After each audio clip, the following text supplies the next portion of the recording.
we've got a great presentation tonight from Microsoft. Sean, you want to come on up and get started?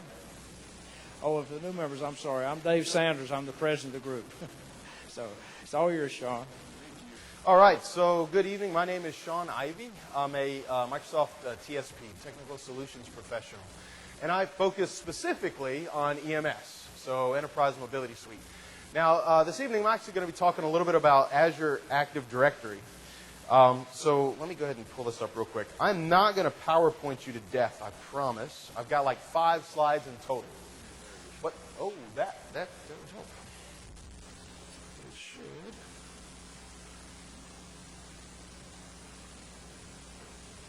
Oh, okay, that's weird.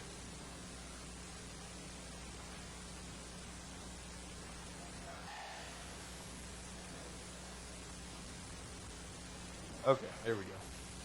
All right, so like I said, I promise not to PowerPoint you to death. I'd like to do a few demos and everything, let you guys kind of see what's going on. One of the things I kind of want to talk about, too, let me just kind of get a feel for the room real quick. How many of you are management? Management in the room? Just a handful? Okay, cool. So I guess most of you are knee-deep in it most of the time, most of the day. So I'd like to kind of go through different things you can do to set this up and understand a little bit about what you can do to try it out for yourself and really get a feel for it after we talk about the different things this evening. All right, so Azure Active Directory. Just to kind of kick it off, right? All of you are familiar with Active Directory. Anyone in here not running Active Directory at their company? No? No Novell holdouts in the room? Okay, all right. Glad to see it.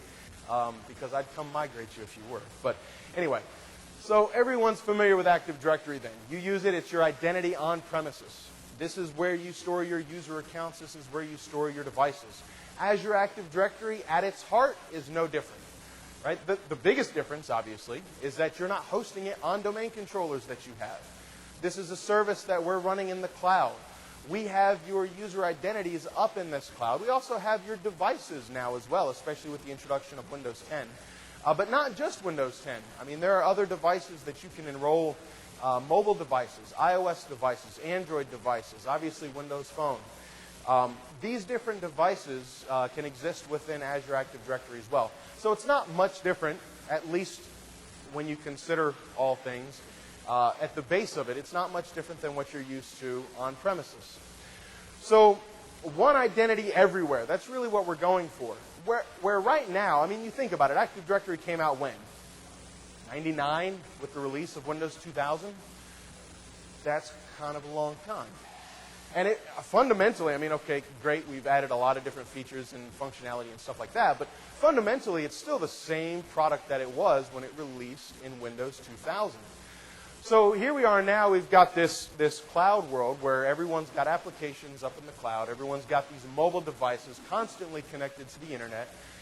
We need to be able to address this and get ahead of a lot of these use cases where now users are bringing their own devices. You've got different applications that, I mean, really, how many cloud-based applications do you think you have installed on your corporate PCs right now? We ask this question of people all the time.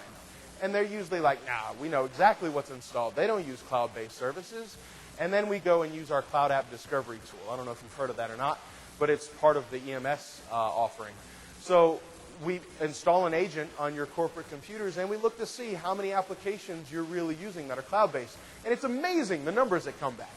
I mean, we get, seriously, obviously, Facebook and Twitter and different things like that where users are entering their credentials to get access to those and can do whatever they want at work.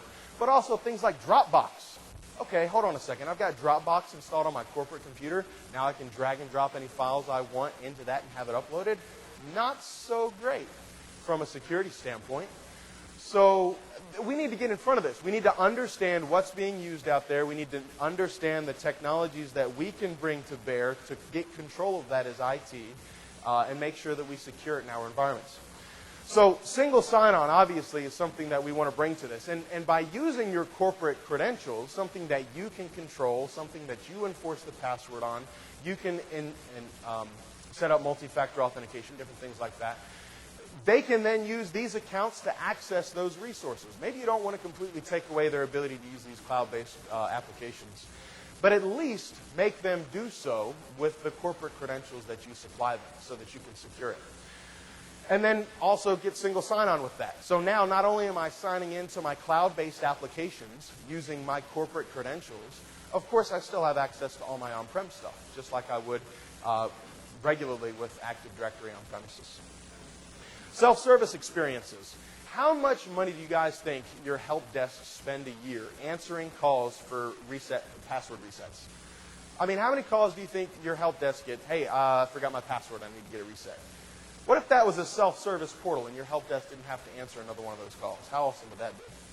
What about group management? I mean, a lot of people right now, to me, I've always kind of struggled with this, right? You've got end users that want to be able to do X, Y, or Z, and then you've got IT that has to either walk them through a lot of the steps to get that done, or they end up managing it for them. Well, I mean, we can get to a point now where we can make it easy enough, user-friendly enough to do different things like this password reset, but also group management, right? And that's something that Azure AD can help with. So now I've got groups that I can create that can access resources. Those groups are managed by the user. They can determine who's in those groups. They can approve users, deny users, whatever. And they get access to those resources or denied access to those resources without IT intervention. And ultimately, isn't it the organization that owns that data? I mean, isn't it usually that group that owns the data? It's up to them, or it should be, who has access to it. So that self-service experience, I think, is really big, and we're seeing a lot of adoption of that, and we'll talk a little bit about it tonight. Common identity. So this goes back a little bit to single sign-on, but more than that, being able to have settings persist among different devices and having that seamless user experience across many different areas, I think, is really important. Conditional access is huge, and we'll talk about that as well. But being able to say, hey, you know what? I want to access this application. Okay, well, you're not coming from a known device. I can't let you do that. You have to do multi-factor authentication before you can access this. Different things like that. And then also SaaS applications. I think we realize that you're not 100% Microsoft shop. I mean, Microsoft isn't 100% Microsoft shop. So being able to access these applications outside of what, obviously, we offer is important. I mean, come on, right now, I can set up Google Apps within Azure Active Directory in a matter of minutes. Right? So we're not just embracing what we have to offer. You don't just use it with Office 365 and things like that. There's almost 3,000 applications out there right now that you can use SaaS applications within Azure AD. So this hybrid identity, I talked a little bit about it. You've got their users on premises, which is great, but now we also need those user accounts in our cloud-based service. So how do we do that? Well, there's a couple of different ways. First, we do need to synchronize those accounts. And this is pretty awesome now, honestly. How many of you are currently using EMS or Azure Active Directory? Anyone right now? Hey, we got one. I bet you've got some battle scars, depending on how long you've been using it. Oh, well, that's not fair. All right. So one of the things that was a bit of a headache early on was a lot of the synchronization. That now, within the last 2 months, really, has been resolved in a pretty big fashion. So AD Connect is a single, very easy to install application you can set up on a server in about 10 minutes and synchronize your local Active Directory up to Azure Active Directory. And you've got full control over that, right? You only want to sync a certain OU. You only want to sync users, members of particular groups? Great, you can do that. You don't want to sync passwords? Great, don't sync your passwords. You know, you have control over what gets synced, what doesn't get synced, how it gets synced, when it gets synced, all of this stuff. And now, with AD Connect, it's pretty easy to set up and run. There's not a lot of convoluted stuff. You don't have to use FIM, Forefront Identity Manager, which, I mean, come on, let's face it. Setting that product up just for synchronization, that's a huge undertaking. None of that's necessary anymore. Single application you can install. And this is what unifies your on-prem environment to Azure Active Directory. That gives you your single sign-on experience if you sync the passwords. If not, great, you can set up federation. So we've got options there. It's an either-or. Or you can actually do both. One can act as a backup to the other. But we've got a lot of different options there to help you get this set up and running. So unifying your environment, very important. Enabling users, the self-service experience that I talked about. All of these things become available once you've got these connectors, if you will, set up. So AD Connect and ADFS. And again, ADFS isn't even a requirement. It's not something that you have to set up. How many of you currently have ADFS in your environment, though? It can be used, obviously, for a lot of different things. Okay, so I see a few hands. So, I mean, if you do already, great. You just add another relying party trust. It's pretty straightforward. And really, you do it with a PowerShell command, so you don't even have to go through that sometimes convoluted wizard. And then finally, protect your data. Excuse me. So I mentioned earlier, strong authentication, MFA, right? This is something that you can set up and instantiate very, very easily. You can even do this pretty easily for legacy applications. You can do this for cloud-based applications. You can do this for on-prem applications. And we'll look a little bit about that later. But being able to set up MFA for a legacy app, think about that for a second. Maybe you've got an application that isn't accessible by the internet right now, and you want it to be, but from a security standpoint, you're concerned. We've got the ability to set this up, give you MFA to that application, even if MFA was never thought of for that particular application. We can set it up in minutes and have it up and running so that you can protect it and have it on the internet. All right, so let's look a little bit about what's going on here. So these are the different things that we've got within the environment. So like I said, we're synchronizing Active Directory on-prem, potentially other directories as well.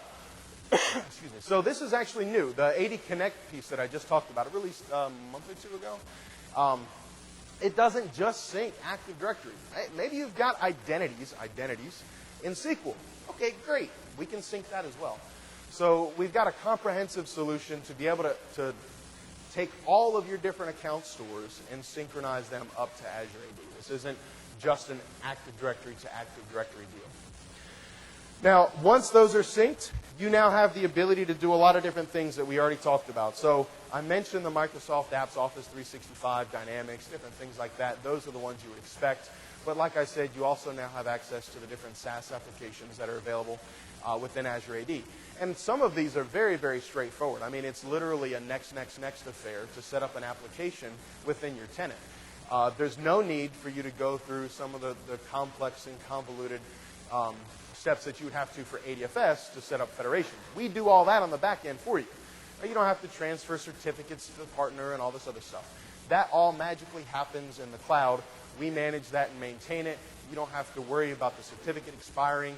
I mean, do you know how many times I've worked on ADFS cases where someone set up a relying party trust, the certificate expired, and now the whole thing's down. No one can get access to whatever application they're trying to use it for.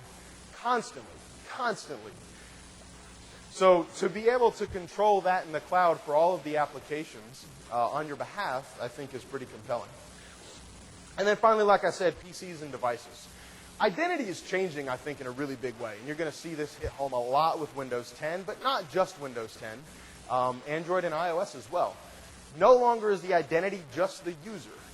In a lot of cases, we're trying our best to tie this to the device as well. And you get a lot of security benefits from doing that. Now, not only do I have to know my password, that password only works if I'm on this specific device. So now you have to steal my laptop, my Surface, my desktop, whatever, and you have to know my password. Slightly more difficult than just getting my password. So this is really important. The ability to enroll devices, the ability to have those known within Azure Active Directory is going to be really important moving forward. All right, so I'm going to jump out of this real quick, and I'm going to show you some of what I'm talking about here. Give me 1 second. I know you probably don't see anything yet.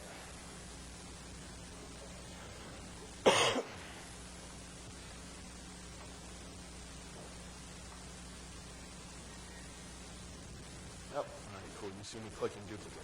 All right.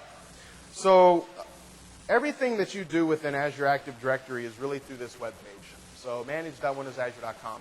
Now, I mentioned I talk a little bit about setting up a demo environment. So I think this is pretty important. All of us, I think, learn a lot better hands-on. Setting this up can be a little bit, how do I say this, confusing maybe, because Azure Active Directory is within Azure. All right? So Azure as a whole and Azure Active Directory are two different things. But Azure relies on Azure Active Directory. So we have to have a couple of things before we get started. First and foremost, if you have an MSDN account, that's by far the best way to get started.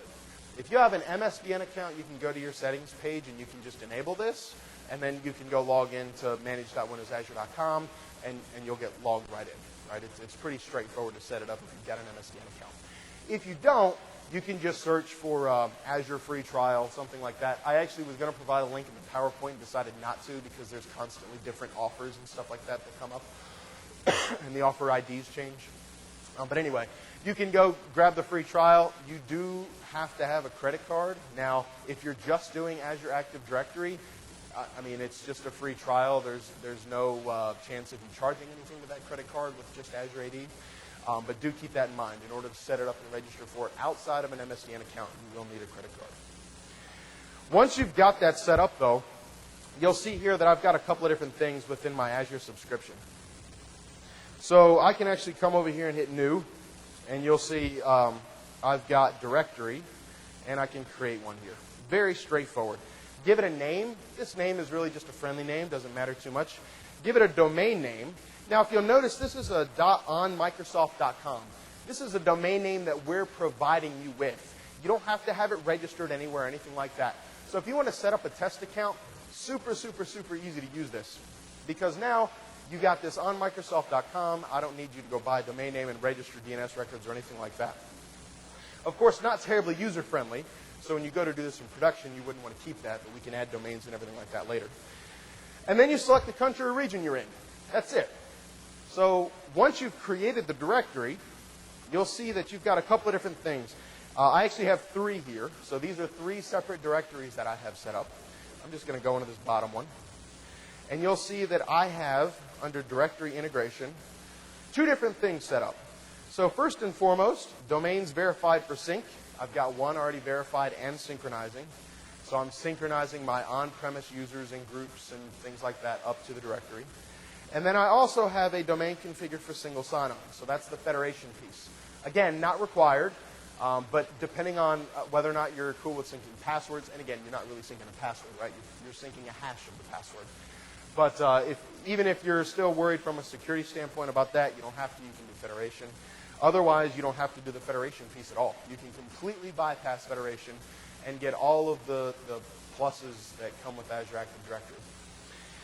And then finally, you'll see that the directory sync here by default is deactivated, so you activate it and you're good to go. Now, once that happens, you'll see all of your user accounts and everything end up here. And again, you can limit this based on OU. You can limit it based on group membership, different things like that, attributes, all kinds of stuff. And once you've got your users up here, you'll see on the right-hand side where it's sourced from. So you can have a mix of cloud-only users, right? Users that you created in Azure Active Directory, that originated from Azure Active Directory. And then the local source users, the ones that got synced up. You can also now have the two-way synchronization process happen. So you can take users that you've created in Azure Active Directory and have those synced down to your local directory. Pretty compelling, especially if you're looking for a single point to manage your users and groups and different things like that. All right, so users are great.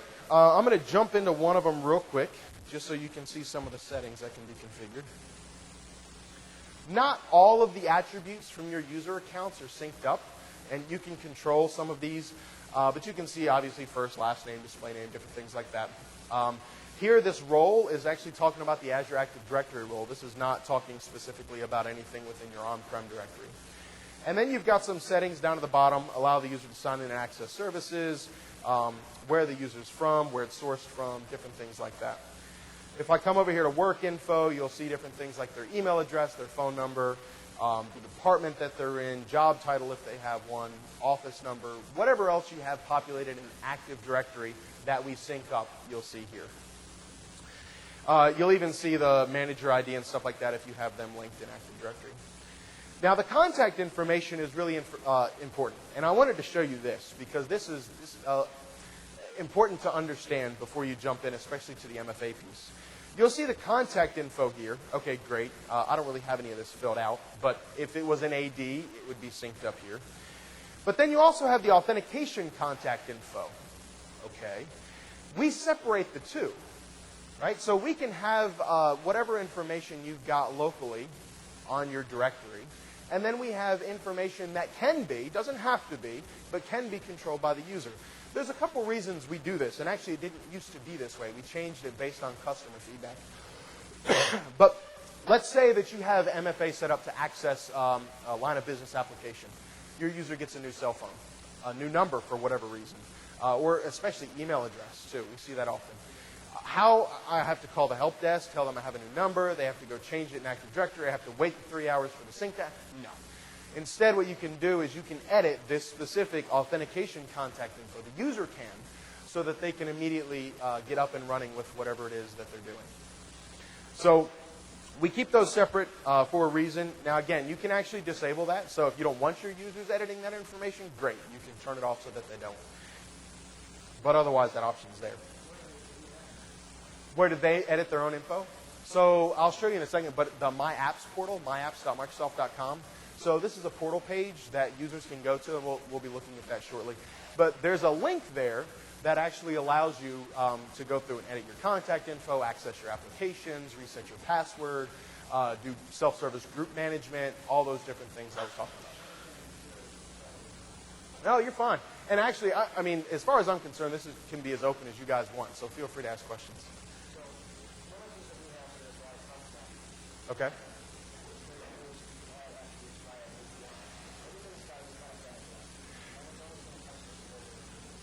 Sure. So custom attributes on the user specifically? Yeah, so you can use, right now, you can't just sync any attribute. All the extension attributes that you get, though, you can sync those and put whatever values in those that you want.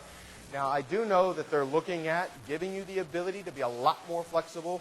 As a matter of fact, excuse me, you can now introduce new attributes within the schema in your Azure Active Directory. You just can't necessarily source them from your local directory, but that's on its way.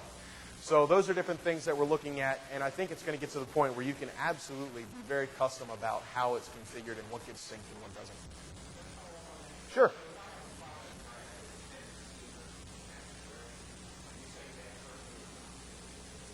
Yeah, well, I mean, we have a very small set of attributes for the user that we end up syncing. So it depends on the application, obviously, right? If it's not even changing user attributes, then obviously it's not going to affect anything anyway. Okay.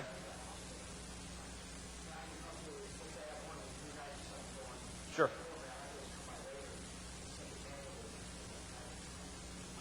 So you're saying, so you're talking about the synchronization process of what you've got on-prem that's getting synced up to Azure AD?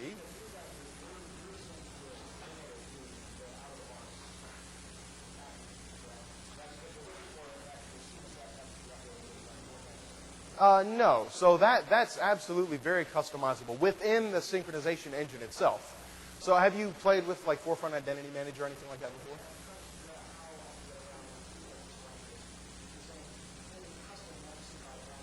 Yeah.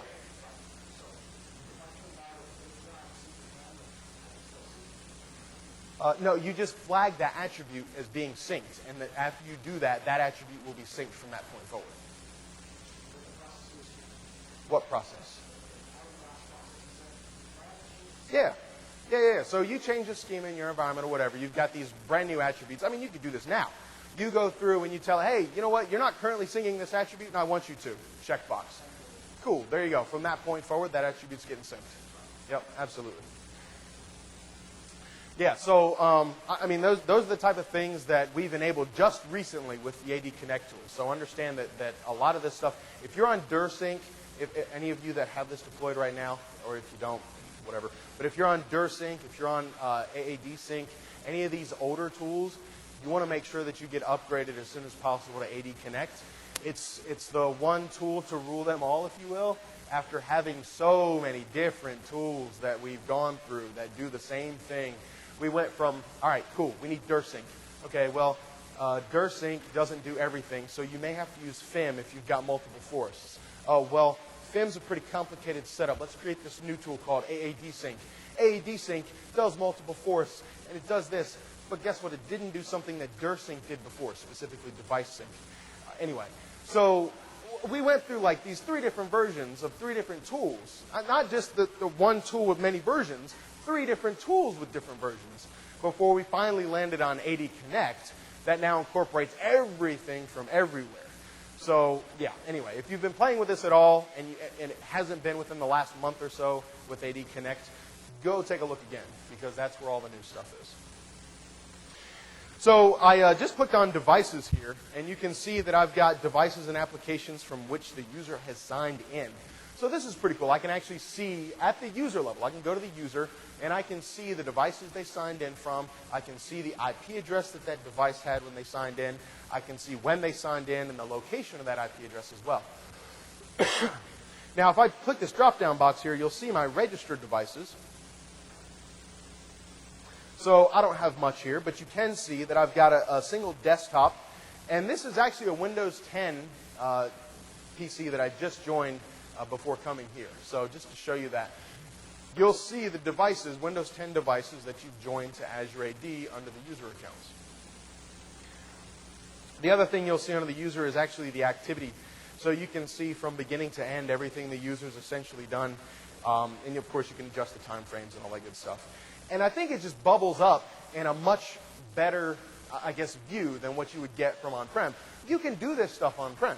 You can go through all your event viewer logs on all your domain controllers and correlate them and understand when the user's logged in, where they logged in from, and all that good stuff. But that becomes a rather large pain. To be able to do this, I think, at the user level and see this information is pretty compelling. And this is a small part of the reports. I'll look at some more of the reporting later. Yes?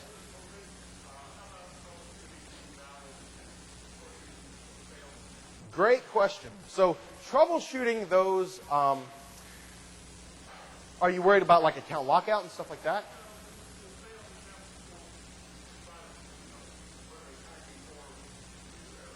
So the hacking piece specifically, I think this is pretty neat. Let me go to this real quick.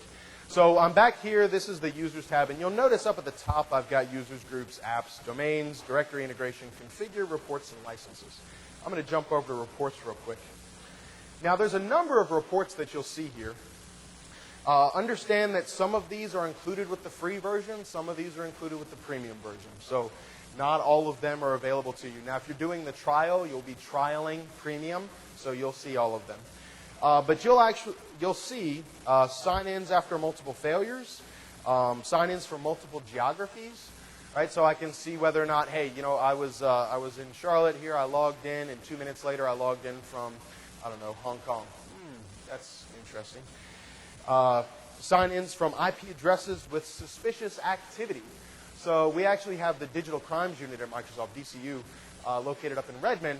And you've probably heard some of the news stories, us taking down botnets and different things like that. We actually look to see, we cross-reference those affected IP addresses with where we see sign-ins coming from. If we see you signing in from an IP address that we know has been affected by something, we'll report that to you and let you know, hey, you might want to look into this. So, yeah, the sign-ins after multiple failures, absolutely here. You can see this. Now, I won't have any, so this will be an empty report. But you can see exactly what you're talking about within this report here for those users. And you'll see the same things, right? You'll see the computer, the IP address, where that user's located when they did those sign-ins, different things like that. Just to kind of quickly go through some of the other ones that I think are pretty cool. We even look, so this is all the machine learning capability on the back end, right? So Azure has machine learning now as part of one of the offerings. And Azure Active Directory is using that on the back end to determine what is your regular cadence for sign-ins. You know, what do you do on a regular basis? And we can do cool things like trigger, hey, you know what? You've never signed in from this location. You've never signed in at this time, whatever the case may be. We're going to trigger a multi-factor authentication. We're going to make you answer your phone so we know that it's you before we allow you to log all the way in. So those are some of the things that we can do on the back end. The audit reports, I think, are pretty cool to look at as well. Not so, well, I say audit reports, the activity logs. Audit reporting is part of that. The password reset activity, looking at application usage. So being able to see this and understand what your users are actually using. I mean, right now, if I wanted you to tell me how often your users use a particular application on their desktops, You may or may not be able to tell me that with a lot of ease. Here, I can look at all the SaaS applications that I have published to user, to any of the individual users, and see who's using what, how often they're using it, so on and so forth. Maybe I have licenses, right? I don't know. Maybe it's Salesforce or something. I've assigned licenses to users. They're not using it. Maybe they shouldn't be licensed. Why am I spending the money on that license? And then finally, rights management down here at the bottom. I'm not going to get too much into that tonight, but RMS, the rights management service, is now in Azure and is part of the EMS subscription. So you have the ability to go through and look at the usage for this, which I think is pretty compelling because now, obviously, everyone has kind of knocked, I guess, rights management in the past because it's been so hard to enforce. A lot of it, you're relying on the user to do the encryption.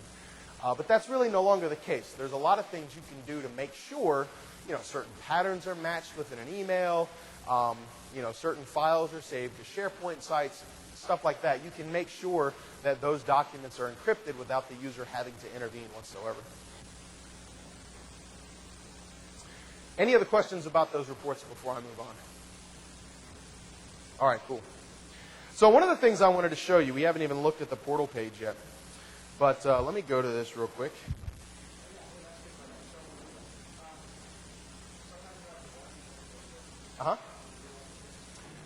So block people from Facebook. I mean,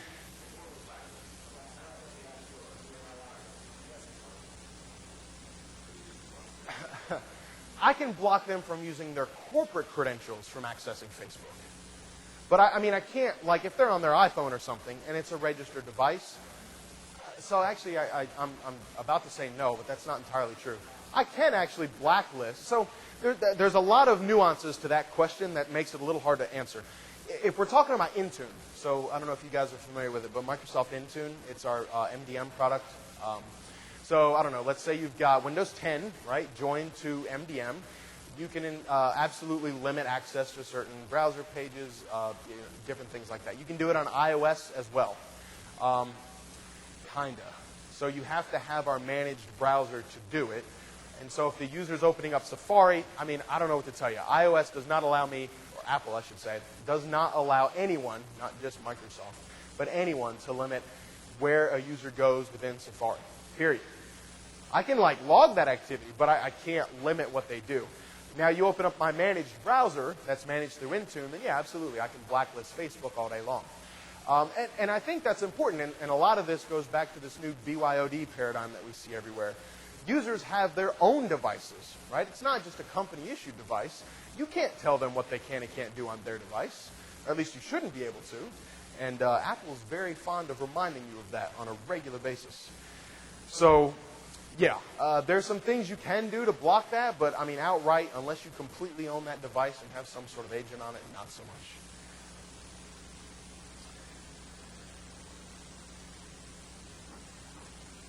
All right, so give me 1 second to log in here.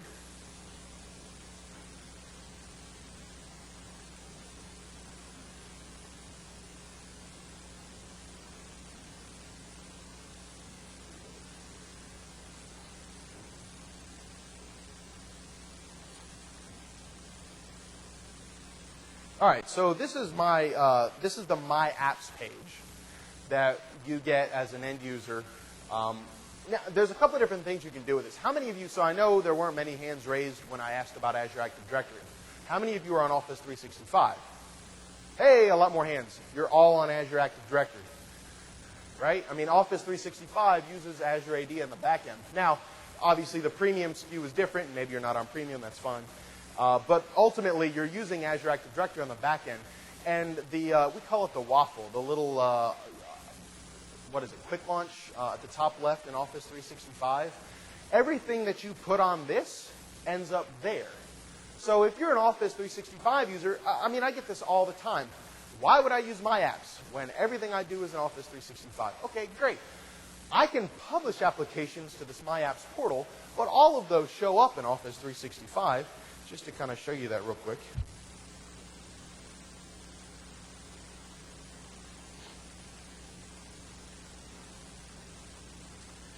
So single sign-on, obviously, I'm already signed in. But up here, we call this the waffle internally. And you'll see, okay, great. So I don't really have any of the applications published here. But if I click on, apparently I have Salesforce. Anyway, if I click on My Apps at the bottom, you'll see these are the same applications that I have published in the My Apps portal. So My Apps is great if you're just using Azure Active Directory Premium, but if you're on Office 365, it probably makes more sense from an end user standpoint to just go ahead and use this. Obviously, right, if I'm in Outlook, I mean, it doesn't have, I just went to Portal because that's what I'm used to as an admin. But if I'm in, I don't know, where's Outlook here? Why am I? Whatever, I'll go to Calendar. So I still have access to this. And you can make it such that when I click it, notice that I actually have Salesforce pinned to this quick launch here. So, I mean, to me, this is the right way to do the user experience. If they're in Outlook, if they're in SharePoint, right, maybe they're using the real Outlook application, they're not on the web portal. Okay, great. But they're in SharePoint, something like that. They can go to this portal. They can get to those applications that you've published through Azure Active Directory without having to go through this My Apps panel. So that may not be entirely necessary for them to see all of this from the beginning. And you can actually link this page, right, inside of your quick launch bar. I haven't done that, but that's pretty easy too. And once you've done that, now it's an easy way for your user to get to the different things like, well, here's profile. Someone asked this earlier. If I want to change my password, register for password reset, additional security verification, here's all of my information, my phone number, email address. This is where the user can go and manage this themselves for that multi-factor authentication piece. You'll also notice devices here. So when I click on this, you'll see the devices that I have registered within Active Directory. Let me jump back to applications, though, because this is really what I'm going to talk about. So you can see here, obviously, I've got Office 365. I've got SharePoint Online and Exchange Online published. But notice then also that I've got this application that I just named App Proxy, which, by the way, you can customize these icons and everything. I probably should have done that, but I haven't. I did this one, though. And this is the one I'm pretty sure that doesn't work, but whatever. Graph Explorer. These are just different applications that I've added. Also notice I've got Salesforce here. All of these are published through the portal that I showed you, the admin portal. And now I have single sign-on access to any of these. And I have the ability to see what my users are using, when they're using it, and how they're using it. So let's look at App Proxy, for example. Now this is going to be pretty underwhelming, I think, until I explain what just happened. That is an IIS default page, right? Nothing special there. Guess where that server's sitting? At home, on my Time Warner cable internet connection, behind a firewall with 0 ports open to it. 0. Not a single port open to the server hosting this IIS page. Now, not only that, it is an integrated Windows authentication website. In other words, it's using the legacy Kerberos NTLM authentication. Oh, I shouldn't say NTLM. It has to be using Kerberos for the store. And that was pretty seamless, right? You didn't see a pop-up box or anything that prompted me for my on-premises credentials, did you? Not at all. So how do you get an application that's not published to the internet, that's set up for this legacy authentication mechanism to work through this web portal without any user knowledge whatsoever that they just access something internally that they shouldn't really be able to get to from a technical standpoint? All of this comes down to the new Azure App Proxy. I say new, it's been out for a while now. But if I come over here to configure, you'll notice down a little ways, I've got this application proxy section. All I really have to do is enable it. And then there's a little agent that I have to install. And when I say little, the thing's like 4 meg. It's not large at all. And it's essentially a web service that reaches out to Azure. And this is, I think, the really compelling part. How many of you manage your firewall? Or actually, you know what? Let me ask that differently. How many of you have a separate group that manages your firewall? 1, 2, 3, 4, 5, a couple of you? Okay. The other one's just too lazy to raise your hand, or you manage it yourself? So, I mean, I don't know about you, but a lot of what I go through, I mean, come on, I'm Microsoft, I'm coming on site, we want to set up X. Okay, great. We're ready to go, we got all the Windows Server VMs and everything created, and now we need to get a port open. Oh, well, that's a change control request that's going to take 4 weeks to get finished. Yeah, okay. All right, now I don't have to do that. So I install this Azure App Proxy on a Windows Server. It makes an outbound connection to Azure, and Azure becomes your load balancer. So I actually have 2 servers set up right now. If I look at view connectors, I actually had a few previously that I hadn't cleaned up. But you can see 2 show active there. When a user goes and requests access to this website, okay, you can actually do it now if you wanted to. It's at proxy.ncpfe.com. But anyway, so when I go to access this, it actually, that name, that DNS record, is a CNAME that points to Azure. So Azure intercepts that essentially, right? The user gets redirected to Azure. And Azure creates, or it has this queue that these 2 proxy servers are sitting here waiting for requests. So now, okay, great. I come in, I hit Azure. Azure puts my request in this queue. One of these proxy servers services that request, whichever one happens to be up, by the way, right? Whichever one's able to respond quickest and whichever ones happen to be up, which means you don't have to set up a single load balancer to make any of this work either. Right? Normally with web applications, you've got load balancers set up, you've got probes, probing port 80 or 443, whatever you're listening on, to make sure that the service is indeed up and running. None of that has to happen here because we're simply load balancing among these proxy servers on your behalf.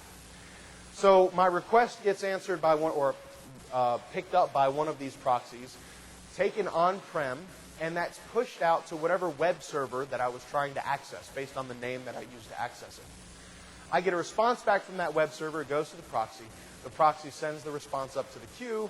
Azure sends that back to the user, and they get access to the web page without ever having to make physical contact. I mean, it's just like the reverse proxy concept always has been, but now we're removing you having to deal with the on-premise component, the load balancer, and the firewall, and everything else. So to show you that real quick,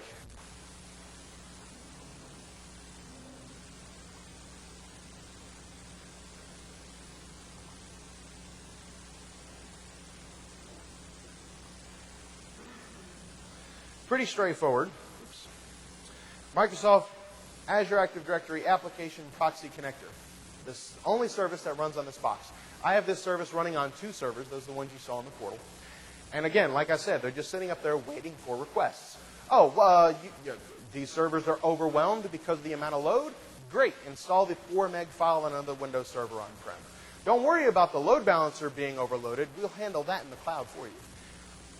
There is an updater as well, so any updates that we make to the application proxy connector will automatically update on the server that you install this on. Now, to set this up in such a way that it works for legacy applications, this is actually the app that I hit. This is the web server, and it's just, like I said, the default website. And notice the authentication that I have set up. No anonymous, right? I don't have anonymous or anything else. I have Windows authentication configured. And as a matter of fact, just for demo purposes, if I try to access this website on-prem, let me open up in private for credential purposes. I go to appproxy.ncpfe.com. Hey, does that look familiar? The old legacy, what's your username and password prompts? Same exact application, no different. The difference is the Azure App Proxy is doing Kerberos constrained delegation. You guys familiar with that? Kerberos constrained delegation. So Kerberos is an authentication mechanism that's been around since Windows 2000. All right. So every time you log in, you got a Windows 7 machine on your corporate network that's domain joined. When you type your username and password there, you just did Kerberos authentication. And this, the thing that's been underutilized with this technology for literally a decade and a half, I mean, it's been out for forever, is the ability to do this delegation that I'm talking about. So, I mean, don't get me wrong, some people take advantage of it. You've got multi-tier services and stuff like that that do this on a regular basis. We're just simply taking it and delegating this app proxy to whatever application you're trying to access.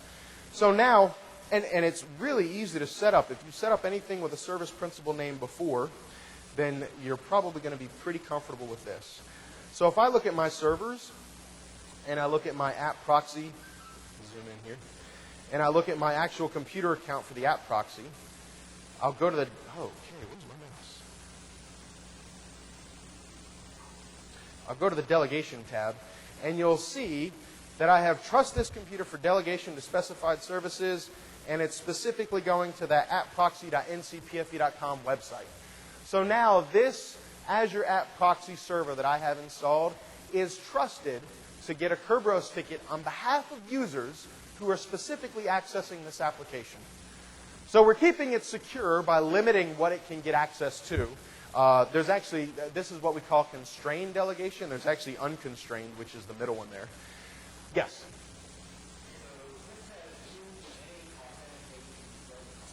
Yes. So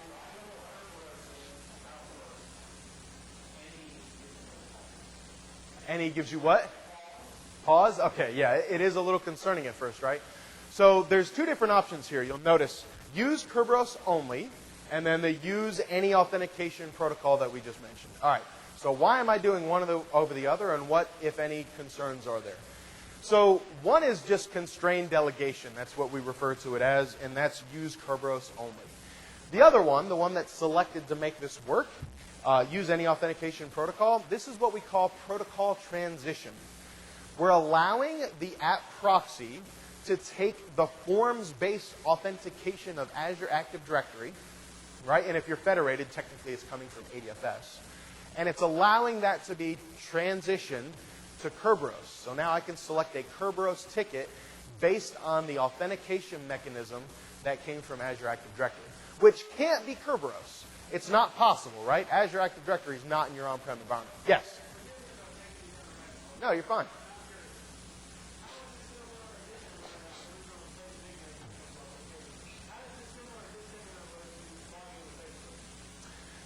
So, well, I mean, with Facebook, you're not accessing any internal application at the end of the day, right? So, I mean, really, the only difference between you logging into Facebook, which is forms-based authentication, and then you logging into Azure Active Directory, which is forms-based authentication, is that I'm now allowing you to also access your on-prem resources once that's happened.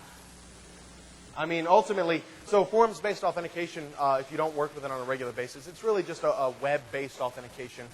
The form is the web page itself, right, where you see the username and password box. That's the form that we're talking about in forms-based authentication. That gets, of course, you want to do this over HTTPS. If you don't, then you're sending password and username in clear text. But that gets posted to the website, and then it takes your credentials and does, verification against them. So, but no, I mean, absolutely. Any forms-based authentication is essentially working in the same manner. Oh, gosh, no. No. And we're not passing a hash. We're not passing any of that. The delegation allows us to not pass any credentials. We're saying that once Azure Active Directory has authenticated this user against its store, and again, where did the authentication come from?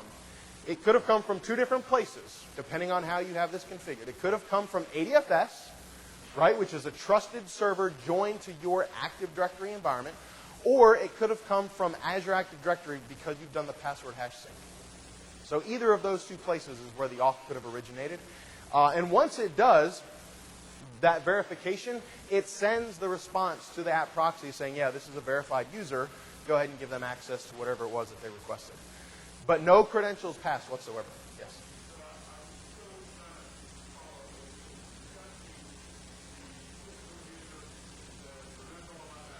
Okay. Oh, yeah. Oh, well, yeah, sure. But, I mean, they could do that now, right? Of course. I'm glad you asked. So, for this application, I'm going to guess most of you care, or don't care, to protect an IIS default web page. But let's assume that this is, I don't know, an HR application that you're a little concerned about putting out there on the internet. I'm on the wrong page. All right, so now I'm going to jump over to applications again. Again, I think this is the first time, actually. You can do it.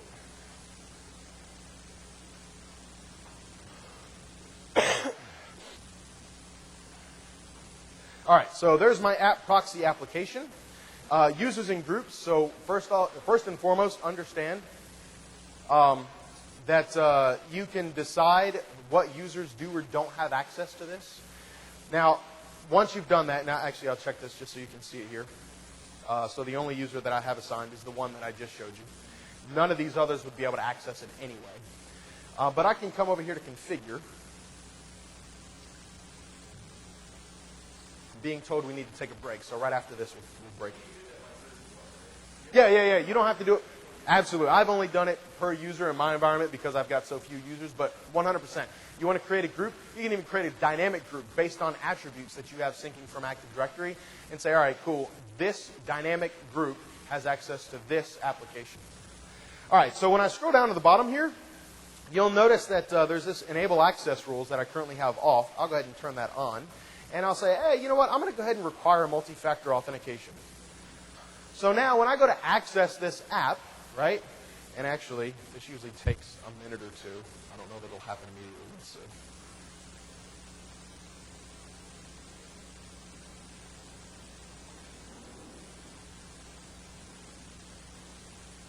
Yeah, I need to close this.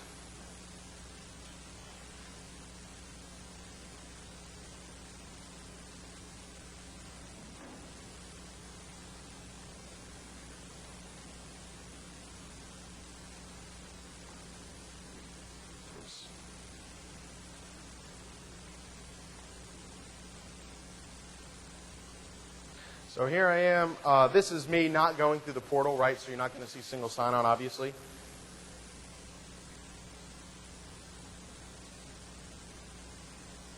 So I'm going to get redirected to my ADFS server.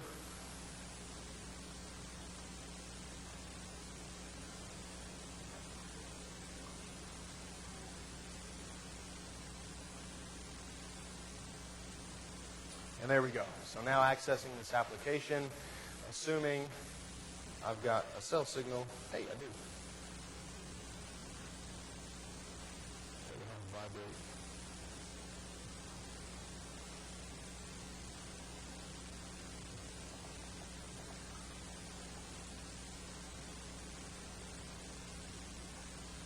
Well, it says I have a cell signal.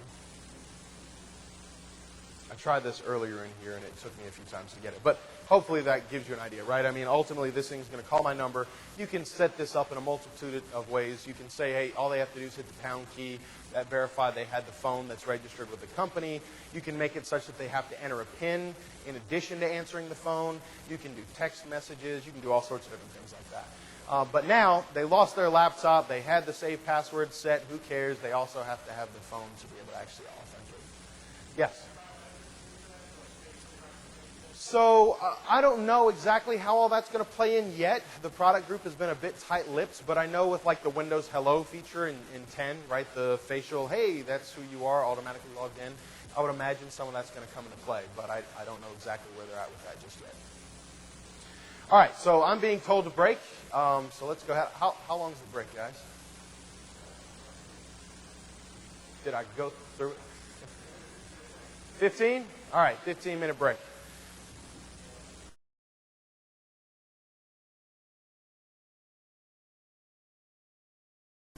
I do not have port 80 or 443 open inbound. The only thing I do is I've got outbound connectivity. All right, that's it. Outbound connectivity. That's all. Zero inbound connectivity necessary. Zero. Zip. Zilch.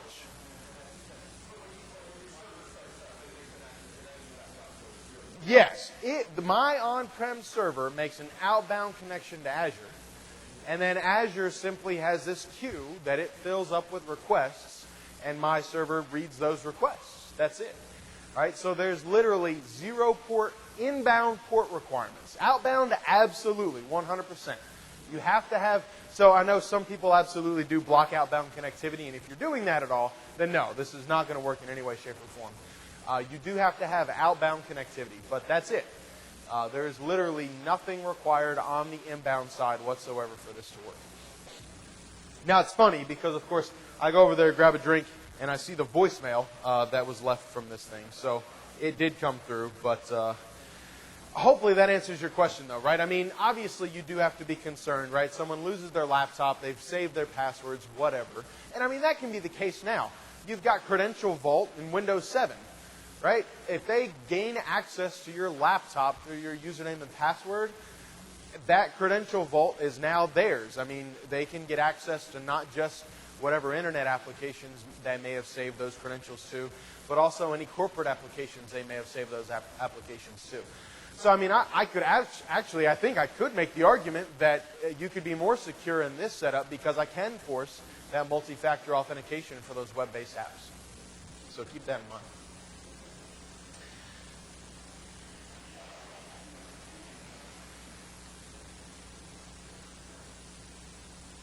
All right, so I wanted to talk a little bit more about, and hopefully this will give you a clearer picture of how some of this is working, the actual application setup within Azure. So, whoa, did that blink for you? Or was that just me?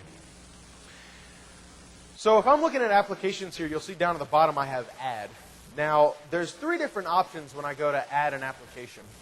Add an application my organization is developing. So this, you're actually using the Azure APIs to write the application, and you're going to be authenticating to Azure Active Directory natively within that app. It's a new application. You want to take advantage of what we call Graph API to do the authentication to Azure Active Directory natively within the app, right? That's only going to be for new apps. Then you've got add an application from the gallery, which I'll look at in a second. And then the last one, publish an application that will be accessible from outside your network. That's the one I've been showing you. That's the Azure App Proxy that we're looking at. So once you click this, all you do is give it a name. You give it the internal URL, right? Because again, this isn't a URL that's accessible externally. I need to know, though, what I'm accessing with that app proxy server internally. So I give it the internal URL, and then I tell it whether or not I want to do pre-authentication. So in order to do what I've done so far, that is the multi-factor authentication with the app, and being able to restrict it based on groups or users, you have to set it up to use the Azure Active Directory pre-auth. If you do pass-through, we're essentially just acting as a gateway for you, if you will, for your web apps. We're not doing any authentication services whatsoever. The app would still handle that. You simply wouldn't have to have a load balancer on-prem or anything like that. And this is actually pretty compelling for those forms-based applications. So let's say, I don't know, completely off the wall, SAP application or something like that that's web-based that you're running locally. If it's got forms-based authentication, I don't want to front-end that with Azure Active Directory necessarily. I can simply publish the app through Azure AD's App Proxy, and then the regular, no different than on-prem authentication window will pop up for the end user in their web browser, and they'll authenticate just like they always would. So those are really the only things you fill out. But once you've done that, it gets slightly more complicated when you look at the app, but not terribly so. So we'll come back over here and go to Configure. Like I said, you can change the logo. I haven't, so you can make this as pretty as you like. Give it a friendly name. This is the name that will end up showing up to end users. And then you give it the external URL. Now, by default, Microsoft gives you one. So you can see here, this is the ncpfe.msappproxy.net. I don't want to use that, though. I want to use my own name. If I do this, and it also happens to be HTTPS, I need to upload a certificate. So keep that in mind. If you want to do HTTPS with your own name, you need to provide your own certificate. Now, if you're using our name, if you're using the Microsoft name that we give you by default, then actually you don't even need your own cert. We have a cert that has all the necessary wildcards and SAMs and everything else. So great for setting up a POC. You don't need to have a cert. You don't need to have a domain name registered, nothing like that to get a POC up and running. So once you do that, then you'll get this little message down here that tells you what you have to configure within DNS. So it says right here, to access your application using a custom domain name, you must configure a CNAME entry in your DNS provider, which points to appproxy.ncpfe.com to appproxy-ncpfe.msappproxy.net. Does that make sense? So now, user goes to appproxy.ncpfe.com. Great. That doesn't go to anything on my side. That CNAME points them straight to this Azure name, which is that inbound queue that's sitting here waiting to service any user requests. Make sense? So below that, you can change the pre-authentication method. So you saw that during the setup. You can do either Azure AD or pass-through. Below that, you can see the certificate that you can upload. The internal URL, again, you configure that when you first set up the app. Translate URL and headers. So if you're, for whatever reason, you've got an application that cares about the HTTP headers that are coming across, and you need those translated, you can enable that. Because again, you're pointing a CNAME record to this other name that doesn't at all match what you have internal. So if you need us to translate that back to the original name after the DNS lookup happens, we can do that within the app. This is just to guarantee that we don't break the app by using some weird URL that it doesn't ultimately understand. So internal authentication method. This is what I was talking about before. So none, again, you would use for, let's say, a Formsbased authentication app. If the app has its own Formsbased authentication, then you can select none. It'll do its own authentication just like it always would. Azure AD is only acting as a proxy at that point. But if I want to do integrated Windows authentication, in order for this to work, I have to tell Azure AD and that proxy that I have on-prem that I need to do that Kerberos delegation that we were talking about earlier. And this is how I basically let the app proxy know that that's what we're doing for this app. And this is the internal service principal name that application has. So there is a little bit to configure here. I promise it's not that complicated. Once you get it up and running, it becomes pretty straightforward. If you've set up SharePoint at all, you know about the service principal names associated with that. You can easily do this for SharePoint forms. You can do this. A lot of people I've seen recently, let's say you're still Exchange on-prem. I know a lot of you are Office 365. But any of you that are still running Exchange on-prem, you've got OA. You want to host OA, have multi-factor authentication for your Outlook web app? Great. You can use this to do that. And then finally, down to the bottom are the access rules that I talked about. So now that I have these enabled, I can actually apply this to a certain set of users. So let's say, I don't know, maybe I've got an HR application where all my users are allowed to go in and access their own information. But then I've got HR, I don't know, maybe the actual HR department that has much more access to, individual users' information. I can say, hey, you know what?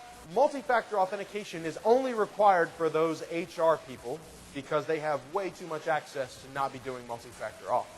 So I can select the group that has to comply with these access rules. No one else will then have to. So everyone else that's just accessing their basic info, whatever, they don't have to do MFA. Anyone that's associated with this group would have to. Now, something else you'll see down here, require multi-factor authentication. That's great. That's what I set up. You can also require multi-factor authentication when not at work. So I can set up an IP address list. And actually, you can see that here. There's a link down here at the bottom. Can I click that? Oh, okay. While that's coming up, I'll quickly describe it. But yeah, so I can go through and I can say, all right, look, these are my IP addresses from work. If they're coming from this IP address, no need to do MFA. Anything outside of that IP address, though, yeah, absolutely require MFA. So now we're not doing multi-factor authentication every time for this application when they're sitting in the corporate office. That doesn't make a ton of sense. But we're only doing it when they're trying to access it from home or a hotel room or something like that. So you can see here how we do that. The trusted IPs, skip multi-factor authentication for requests from federated users on my intranet. Okay, great. But then here's also the skip multi-factor authentication for requests from following range of IP address subnets. And then you can define all those here. That's a good question. I don't know about 6. I do not know the answer to that.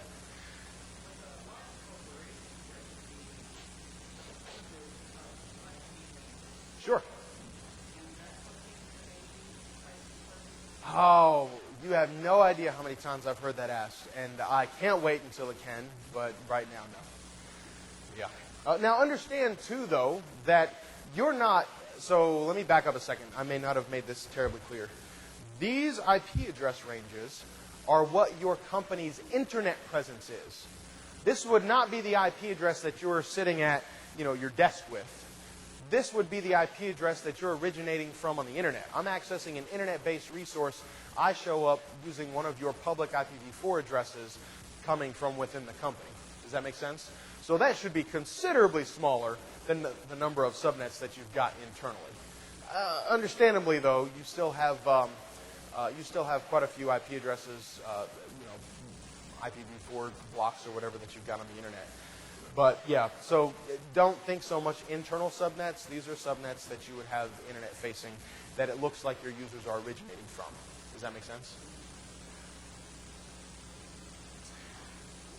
All right, and then finally, you actually have the ability to block access when not at work. So you can simply check this box, and it doesn't matter, multi-factor authentication, nothing like that happens. If you're not coming from one of those IP addresses, you don't get access to that application. Now, also know that we're still investing a lot in this area. This is the conditional access piece to Azure Active Directory. Right now, these three options are what they are, but a lot more is coming in this realm. And there's also one other thing I want to make clear, even though it's not the highest of notes. Currently, I can do this for just about any SaaS app out there, right? You want to do it for Google Apps, great. You want to do it for Salesforce, I can show you that. I've got it set up. You want to do this for my custom application, right? My IIS default web page, great, I can do it. I can't do it for Office 365 right now. That's coming, I promise. You have no idea how many people I've yelled at repeatedly over and over and over again for this. But anyway, so keep that in mind. All right. Actually, one other thing I wanted to mention before I jump off of this topic. So during the break, someone pulled me aside, and they brought up something I didn't even think to mention. I said, when you go to set up the trial, you have to provide a credit card. How many of you cringed when I said that? I know, I mean, I use my corporate credit card, so I figure if they bill it, Microsoft's paying for it. Anyway. It's not like one of those typical services where you sign up with your credit card, and if you don't cancel after the 30 days, you now get billed. We will not bill you a thing unless you use one of those paid-for services. And you will 100% know before you do. All right? It actually blocks the credit card from being accessed, and you have to go in there and unblock it before you'll get charged for those. Yes? Okay.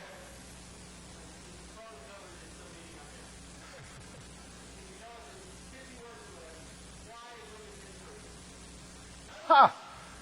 I have no idea. Because we don't want you on Windows 7 and 8 anymore? Yeah, so 50 words or less is never going to happen with me.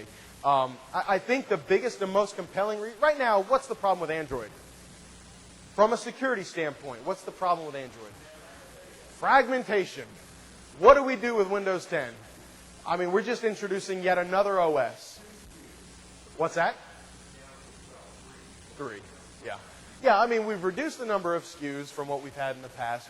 Now we're allowing everyone coming from Windows 7 or 8 to upgrade for free.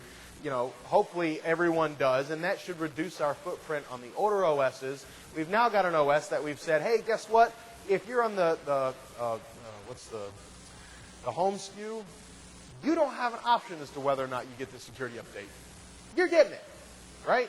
I mean, obviously for the enterprise and pro SKUs, you can delay and different things like that.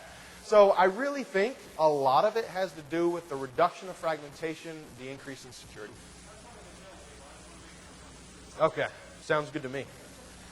That's what I'm going to start telling people. Oops. All right, so real quick, to show you something else on the application side, I want to show you the applications from the gallery. So we're at 2,500 right now. You can see all the different applications here. They're broken down into different categories. So you can see collaboration, construction. And there absolutely are things like Facebook and Twitter and stuff like that. So stuff that you wouldn't necessarily think you would have at your company, they're in here as well. There's quite a lot of them. Now, why on earth would I want to set up a Facebook or a Twitter account or something like that through this? How many of you have, marketing departments that have Facebook and Twitter accounts for your company? Hey, all right, quite a few of you. All right. So right now, who owns that account? No. Let me rephrase that. What person within your organization owns your Facebook account?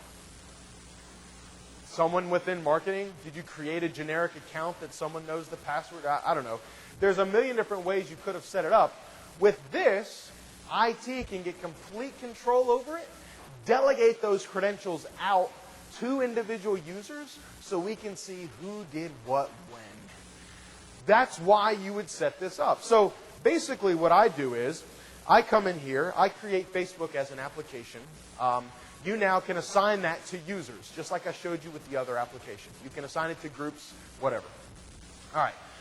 When I set up Facebook, though, Facebook isn't a federated application like Salesforce and some of the other ones. Instead, it uses this password management system built into Azure Active Directory.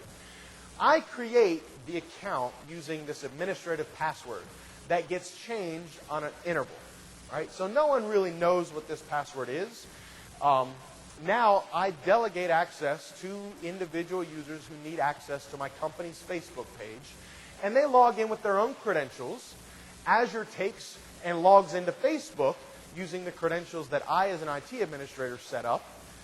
Now I can see what person logged into Facebook by going through my activity logs in Azure Active Directory. So when someone tweets out something inappropriate or posts something on Facebook that they shouldn't have or whatever, you know who to go fire. So, and I mean, you just have much more granular control over that at this point.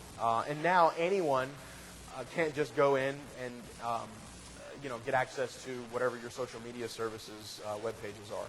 They have to go through their corporate credentials to get access to that. It's not something they just created on a whim. So, but I mean, there's tons of different things here, right? I mean, if I search for Google, you'll see that all the Google apps and everything come up. And there's multiple Google services that you can publish here. And I show you that just, in full transparency. We're not just federating with Microsoft applications. We've got everyone's here. Oh, sorry, Alphabet. Hey, wait a second. Hold on. Google is still Google, though, right? I mean, we're not going to start calling it Alphabet, are we? Because if we are, if I have to go to alphabet.com, not that I ever go to google.com, except for maybe Maps. While I'm here, before I go too far off on that, there's also this custom option. So all these applications and everything Microsoft has essentially gone through, they've partnered with the companies that you see there. They've established either federations or they've done this password setup technology. But if there's an application here that you need, maybe it's an on-prem application that you have, or maybe it's, I don't know, it doesn't even necessarily have to be a company that's known for having software as a service applications. Maybe it's just someone who you happen to have an account with and federate with. You can add custom applications here.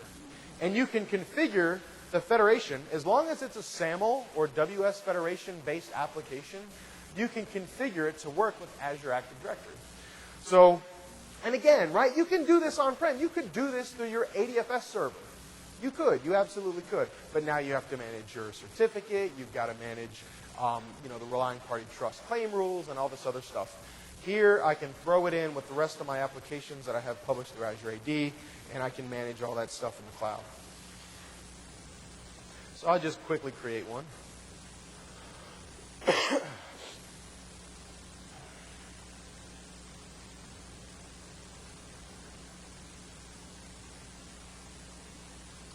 So now I come over to Test App, and you'll see it brings me straight to the dashboard where I can configure single sign-on.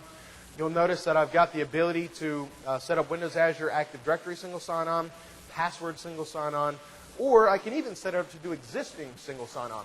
So let's say this is an application that I do have federated with ADFS. I don't want that to go away. I simply want it to show up in the My Apps portal or in the Office 365 Quick Launch bar. That's what this is for. Right now I can get literally all of my applications, all of my web apps especially, inside of this portal so my users have one place to go. But the one I really want to show you here is the Windows Azure AD single sign-on. This looks very similar to what you would find when you're setting up a relying party trust in ADFS. All right, the wizard is completely different, but ultimately we're asking a lot of the same questions. So what's your sign-on URL? What's the issuer URL? What's the reply URL? These are no different than what you would find when you go to set up an ADFS, let's say, relying party trust. So I'm just going to throw some junk in here.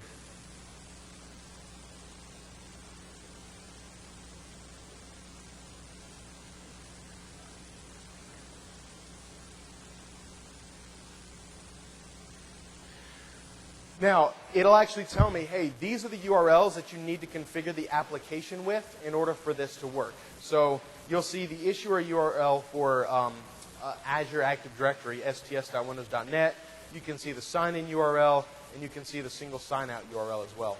So if you're either developing the application or you need to reconfigure the application, whatever the case may be, you can go through here, plug these URLs into the app so that you can now set it up to do single sign-on with Azure Active Directory. So I'll go ahead and check this box, even though obviously we didn't do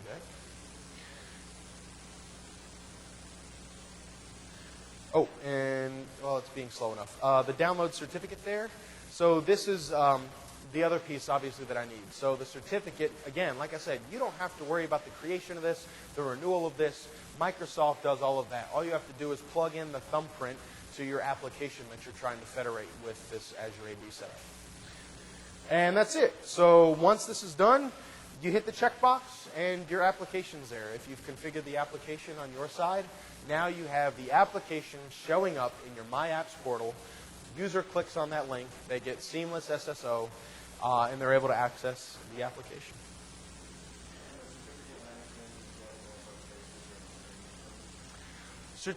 So understand that adding these applications here, there's limitations in the number of apps you can have based on whether or not you're free, basic, or premium.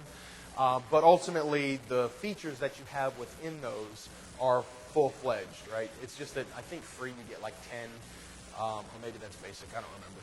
But it has to do with the quantity, not so much what's involved with it.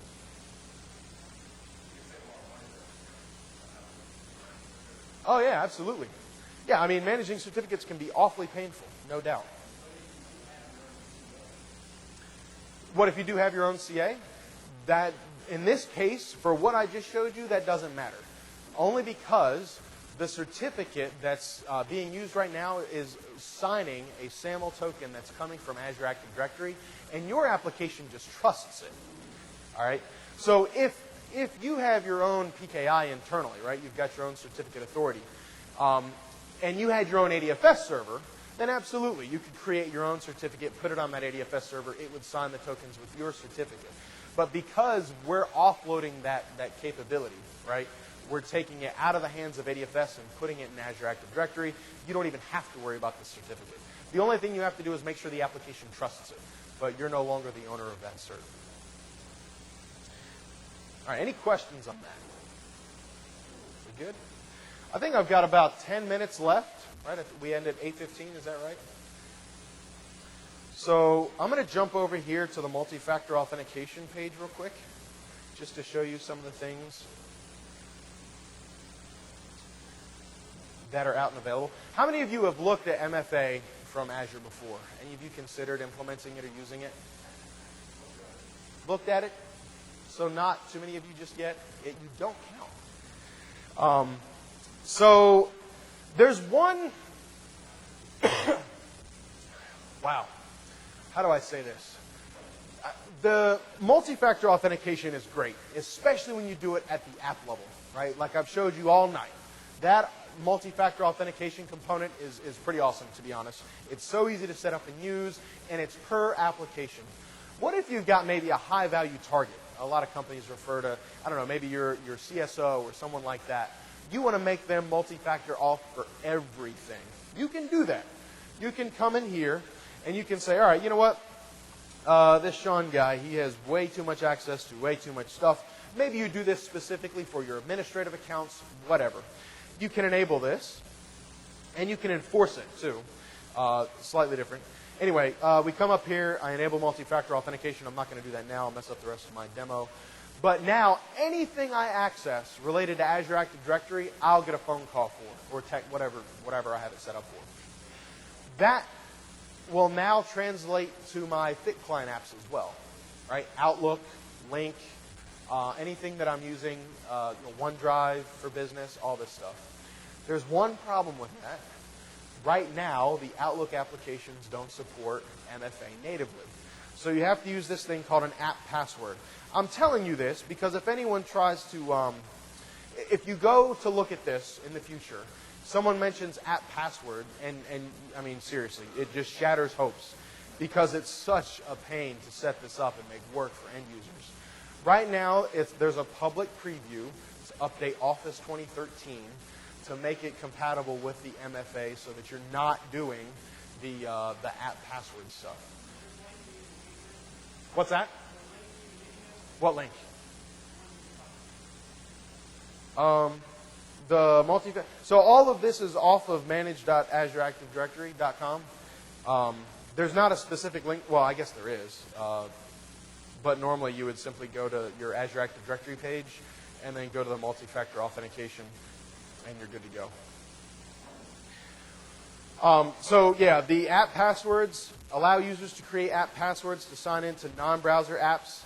That right now is a big pain to set up if you want to have users use MFA for everything. But just know that it's a short-term pain. All of the apps are being updated such that this is no longer necessary. Right? It's using, you may have heard of this ADAL, A-D-A-L, Active Directory Authentication Library. It's being built in essentially to the Office suite of apps so that now when you open up Outlook and I've got MFA enabled for a user, instead of me having to create this convoluted app password and make sure it's updated and synced and all this good stuff, I simply do my multi-factor authentication like I would for anything else. It's built into the Outlook application. Make sense? So anyway, keep that in mind if at any point you look to set this up and you're concerned about having to use app passwords. It is a short-term thing. Also know that if you end up doing anything with Azure Active Directory, so I'm talking about MFA in the cloud, there's also an MFA service for on-premises applications as well. How many of you here still have VPN concentrators? Hey, VPN, when will those go away? So maybe I want to have MFA for my VPN. Great, we can do that. Right, the on-prem server will actually use Radius. We'll instantiate the MFA. We'll call your phone, text message. You can do what's called oath tokens. You guys are probably familiar with some of the security fobs that have those time numbers that show up. Oath tokens are just a standard of that, right? Not RSA specific. RSA is a proprietary one. But anyway, we can interface with all of that. We can do MFA for your on-prem applications as well. The console for this is pretty straightforward, just to show you real quick. You can actually integrate this with your ADFS server, IIS servers. Really just about anything that does Radius. So I actually had it set up. I don't right now because, trust me, you see all these servers I have over here on the left. I had it set up to go through RD Gateway. So every time I double-click on another server, I get a phone call. That was quite annoying, but really secure. So I'll just open up this console real quick to show you guys.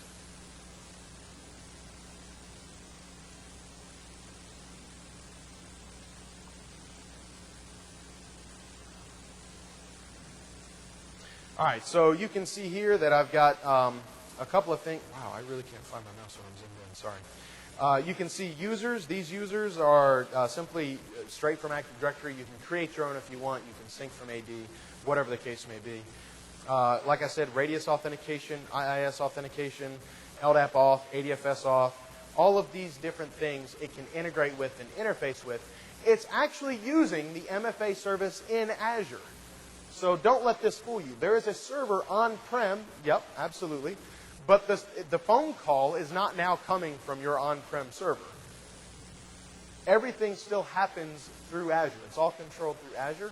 The only difference is the interface is controlled on-prem on a server that you install this on.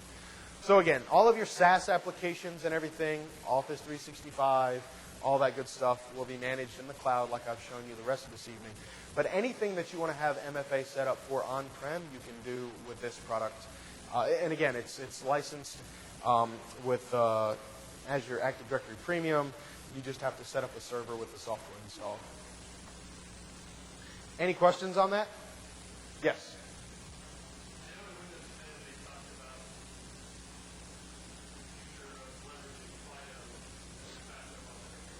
Uh-huh.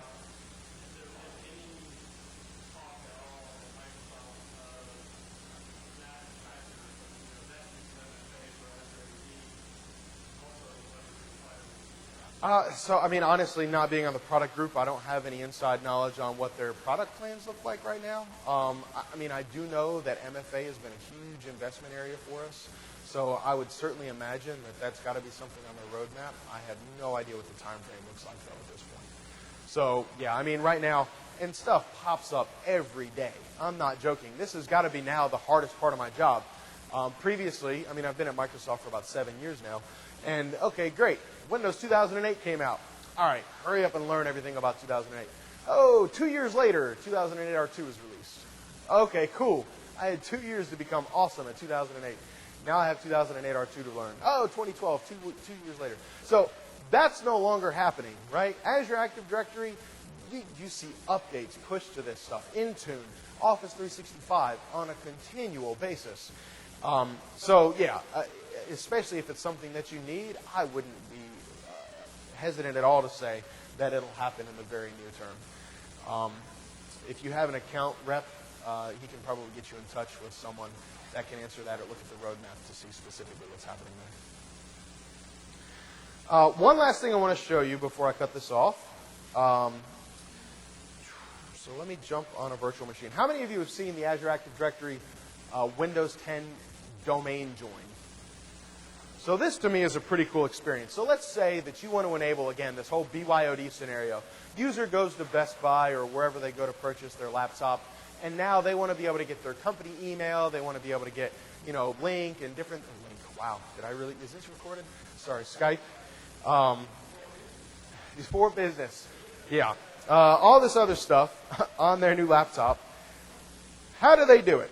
Well, I have a VM here that I literally just downloaded the Win10 VHD for off my MSDN subscription, and I set up a virtual machine. So I'm just going to tell this thing to use Express settings. I'm hoping this doesn't take too long. I didn't think about that.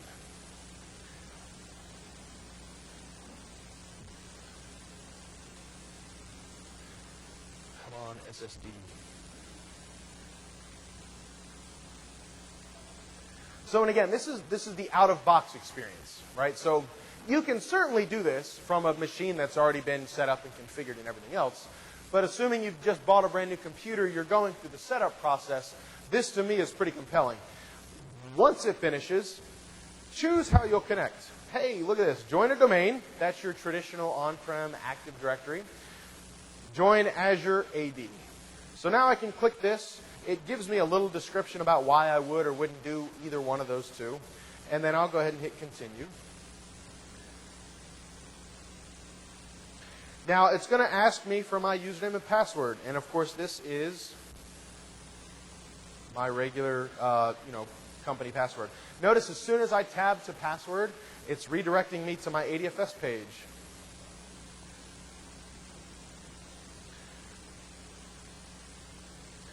Now, I've set it up. Oh, jeez, I forgot about this. Fingers crossed.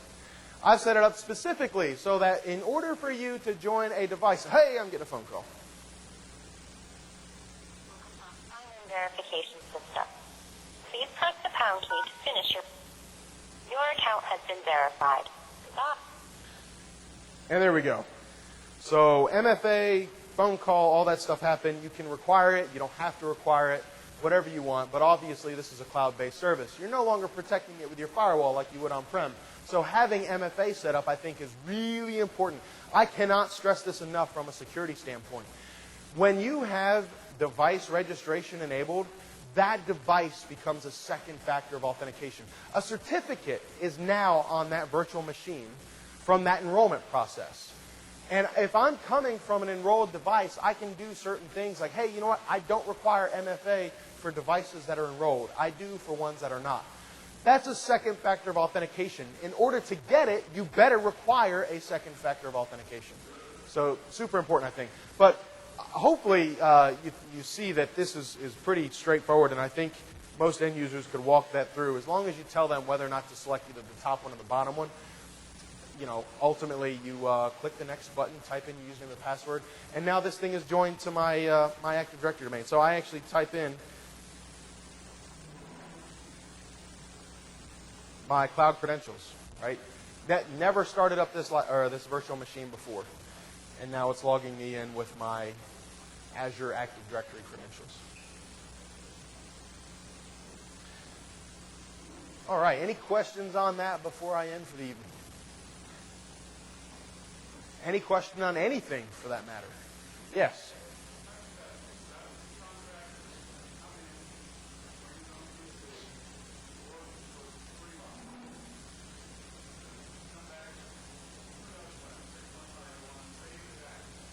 Okay. Sure.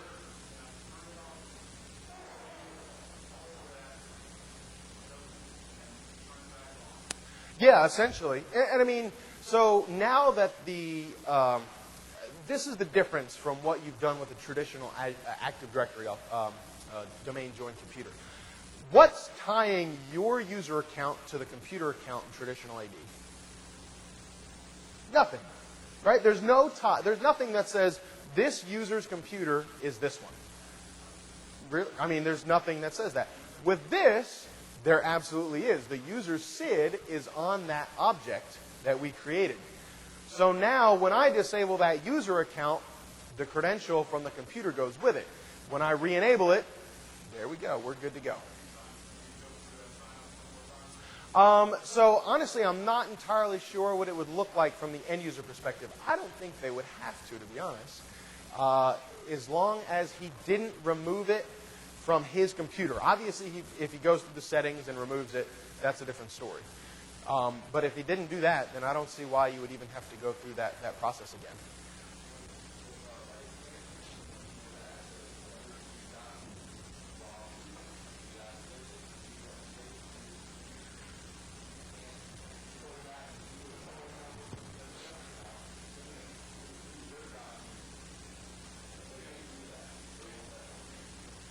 Yeah, that's a great point, right? So we haven't talked about rights management service, but absolutely. If you've got documents that were saved to his laptop or her laptop and they were encrypted with RMS, okay, great. Now that that account's disabled, that RMS key was associated with that account. They can't get access to those documents. They're encrypted on that hard drive. So yeah, there's some pretty compelling reasons to set up RMS in conjunction with that. Any other questions? All right. Well, thanks everyone for coming. I appreciate it.